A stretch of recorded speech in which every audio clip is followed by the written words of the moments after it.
बाबा आप मुझे बताएं, मैं कौन से महीने से 16 सोमवार के व्रत प्रारंभ करूं, उसका विधान क्या है? कहा भगवान वर्णन करें। जशियों ने कहा सुनो सुगंधा, ये 16 सोमवार का व्रत कोई साधारण नहीं है। सुगंधा, संतान की प्राप्ति के लिए अगर 16 सोमवार का व्रत उठाया जाता है तो श्रवण के पहले सोमवार से उठाया जाता है। कब से उठाना चाहिए? 16 सोमवार का व्रत श्रवण के पहले सोमवार से उठाना चाहिए। और सुनो सुगंधा, उत्तम बार, उत्तम घर, व्यापार, व्यवसाय, नौकरी, पद प्रतिष्ठा के लिए अगर हमें व्रत करना है तो मार्गशीर्ष मास के पहले सोमवार से इस व्रत को प्रारंभ कर देना चाहिए। मार्गशीर्ष का जो पहला सोमवार हो उसमें इस व्रत को प्रारंभ कर लो। और सुनो सुगंधा, ये व्रत दोपहर के तीसरे जो पैर हो, प्रदोष काल में किया जाता है। प्रदोष काल के समय पर आप इस शिवलिंग की पूजन अपने घर में पार्थिव बनाकर स्मरण कर कर भगवान देव महादेव के लिए प्रसाद तैयार करके अपने पूरे भाव से भगवान शंकर का आह्वान करें।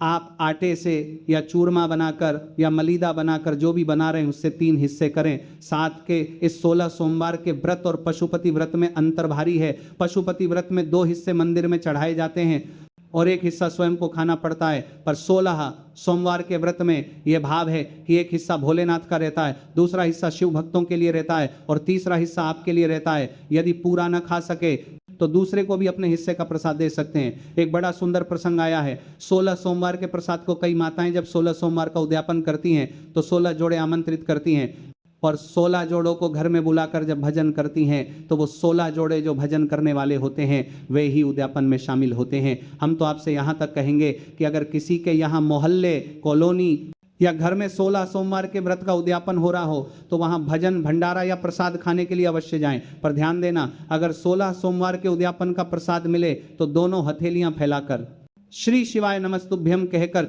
नमः शिवाय बोलते हुए अपनी कामना करें। और यदि किसी का उद्यापन हुआ हो तो उसके दरवाजे पर जाकर थोड़ा सा प्रसाद मांगकर वहीं खाकर आइए। आपकी जिंदगी में सुख का अनुभव हो जाएगा, सुख का अनुभव हो जाएगा।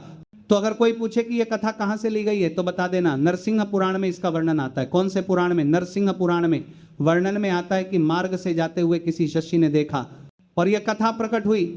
अगर कोई पूछे कि 16 सोमवार के व्रत के प्रसाद का महत्व क्या है तो ध्यान देना माताएं, पशुपतिनाथ व्रत में 2 हिस्से मंदिर में चढ़ाए जाते हैं। बरसात में भी बहुत सी माताएं व्रत करती हैं और मंदिर के पुजारी या कोई भक्त उस प्रसाद को ग्रहण करता है। जो लोग दर्शन करने आते हैं, गांव, नगर या कॉलोनी के बच्चे, उन सबको वह प्रसाद वितरित किया जाता है। शिव महापुराण की कथा कहती है हजारों हजारों अश्वमेध यज्ञ का जो फल प्राप्त होता है वही फल इस प्रसाद के वितरण से भक्तों को प्राप्त होता है। और भक्तों, अगर आपको कुछ समझ में नहीं आया हो तो बेझिझक कमेंट कर सकते हैं। और अगर विधि अच्छी लगी हो तो चैनल को सब्सक्राइब जरूर करें, वीडियो को लाइक करें और कमेंट में हर हर महादेव जरूर लिखें।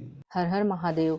जय श्री महाकाल। आप सभी भक्तों को, 16 सोमवार करने वाले भक्तों को बहुत सारी 16 सोमवार की शुभकामनाएं। तो देखिए, ये व्रत बहुत ही शुभ माना जाता है। इस व्रत को करने से महादेव की कृपा सदैव आप पर बनी रहेगी। इस व्रत को करने से आपकी मनोकामनाएं पूरी होगी। इस व्रत को कब और कैसे करें, किस मनोकामना के लिए कर रहे हो, तो उसे कब और कैसे शुरू किए, आइए जानते हैं। गुरुजी कहते हैं कि अगर आप संतान प्राप्ति, संतान की कामना के लिए इस व्रत को कर रहे हैं तो आप सावन के पहले सोमवार से इस व्रत को करें। अगर आप सावन के पहले सोमवार से व्रत नहीं उठा पाए हैं तो आप फिर सावन के कोई से भी सोमवार से इस व्रत को उठा सकते हो। और देखिए, अगर किसी को उत्तम वर की कामना है या घर की कामना है या फिर व्यापार नहीं चल रहा है या आपको नौकरी नहीं लग रही है तो आप मार्गशीर्ष के महीने से इस व्रत को शुरू करें। यानी मार्गशीर्ष के पहले सोमवार से इस व्रत को शुरू करना है। इस दिन आप मिट्टी की शिवलिंग बनाए, आटे की बाटी बनाए और गुड़ मिलाकर चूरमा बनाए और भोलेनाथ को भोग लगाए। चूरमा से 3 लड्डू बना ले और 1 लड्डू महादेव को भोग लगाए, दूसरा आप भक्तों में बांट दे और तीसरा आप स्वयं प्रसाद ले। इस व्रत को दोपहर के बाद प्रदोष काल में ही किया जाता है। इस व्रत को प्रदोष काल में करने के बाद में जब आप भोग वोग लगा दोगे, आरती पूजा कर लोगे, तो फिर आप महादेव से आपकी जो भी कामना है उसे बोले और प्रार्थना करें। जय श्री महाकाल।